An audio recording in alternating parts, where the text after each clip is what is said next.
So this is the update on how, third update on how I'm getting on with Blenkinsop's cog locomotive, and you'll see a rather strange contraption here. And what I've done is I've created the wheel, the cog wheel, which is the sort of central focus of the moving parts of the locomotive, and it's quite a complex structure, as you can see from these curves, which means it's a very high poly count. And if I've got it grouped, if I just show you the poly count is over 5,500 polys, which is quite big for even just a part of a bogey.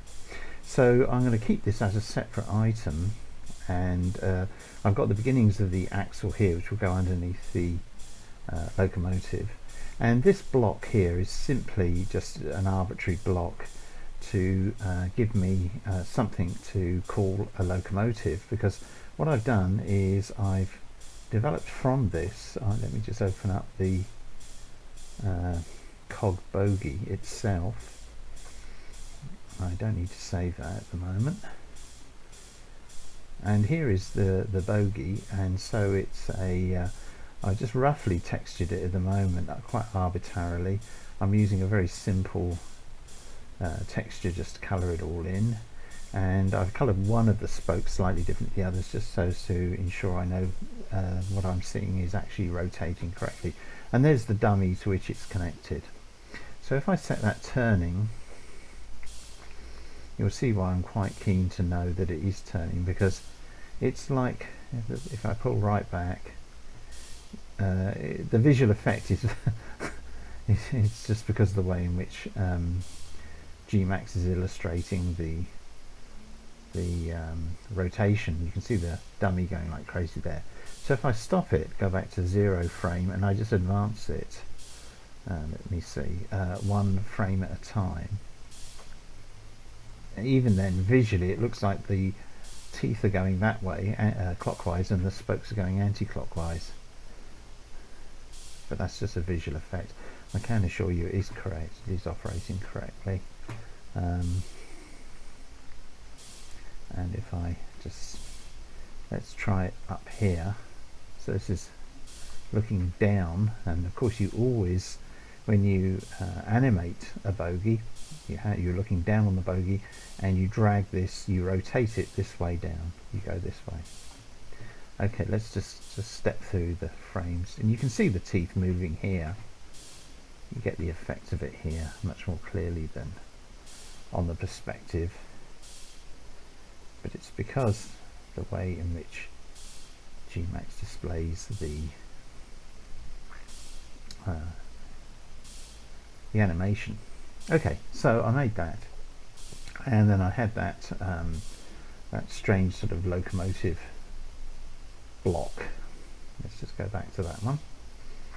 It's all in Gmax. So here we are, and let me just unhide everything, because that's what I exported, which is the just something to represent the locomotive, a block, and then the various attachment points. So we've got up the top here, the topmost one is limb back, the limit of the back of the locomotive, the limit of the front, and then I think bogey 0 will be down the bottom, and then 2, and then 1. And that's because I've got to have the cog wheel on this one, and then the 2 ordinary pairs of carrying wheels, the 2 carrying bogies on those 2. And that's all I've got, and that's what I exported. And so let's have a look at how it looks in Trainz. And so there it is in Trainz, and you'll see that I exported the track as well, and I've left a little gap. I've let it have a little gap because that's certainly prototypical. The track is a problem for anybody who wants to lay it as a curve.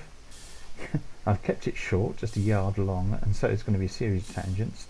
I'm not even beginning to think about turnouts at this stage, so I will make a couple of simple turnouts, very simple radius turnouts, because these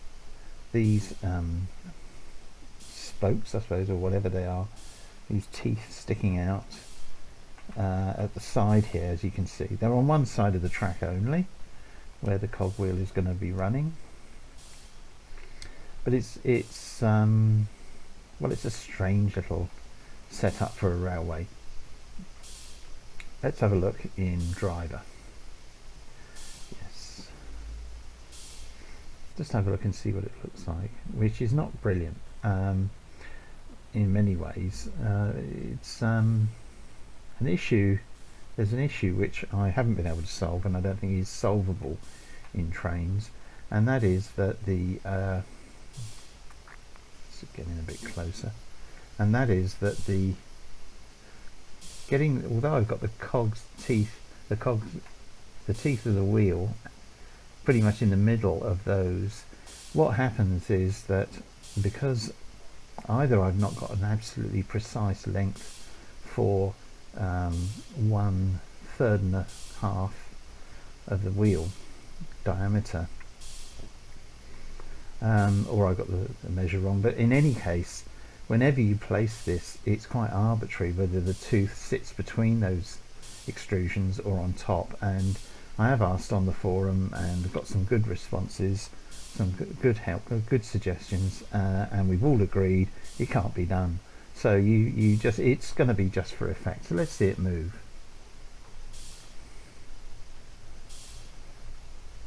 Give it a bit more speed. There we are. So you can see already it's binding on top of those.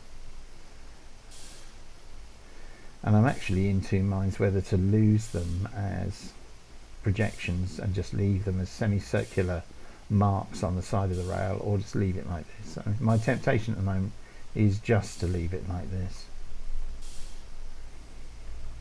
because I think once the whole of the locomotive is functioning okay, this isn't so much of an issue. So there's actually two issues here. The first is that see, now they're perfectly aligned now, but as one of the comments was in the discussion, as soon as you start stretching this spline out, the distance actually varies. They're like it's like a piece of elastic, and although they tend to stick reasonably well to those lengths, it's not gonna be a big deal. So what I may do is retexture this track darker, just leaving these as just leaving them as they are. The track itself is, you know, comparatively high poly for track, but I think overall it creates the effect. You know, about every, I don't know, if we go back, let's push the speed up a bit. It's about that speed. Wow, I think that looks okay. I can't see it getting any better. So, as I say, the two problems are you cannot directly position the loco within inches on the track. If I add another loco and move it along, the most I can do is move it in short sort of sections, short steps. And after a short period of time, the second problem is the teeth and the rack that they're going into won't coincide. On rack and pinion locomotives, and I've done at least one of those, where it's not so much of an issue because it's actually hidden, where you have the rack down the middle of the track and you can have the cogwheel is in the middle of the locomotive underneath, and so actually you can just spoof it without it being a problem, without it being an issue. It looks fine, and I'm hoping there's going to be enough going on up above the cogwheel as not to detract on everybody's enjoyment of using this bizarre and I like the bizarre. It's bizarre and very weird locomotive. So there we are. It's only a very short update at this stage because this is only as far as I've got. It's just experimenting with the cogwheel, and it's been quite frustrating actually trying to get the thing to move up and down. I spent wasted a lot of time trying to get it precisely positioned, to get the length of the track section within a fraction of a let me see, it would have been a 1/10 of a millimetre. I was altering the apparent length of the track, so that's no good. It would drive me crazy, which is why I've hesitated before posting anything else on this. So I think retexture this so it's slightly darker and perhaps with a bit more variety to it.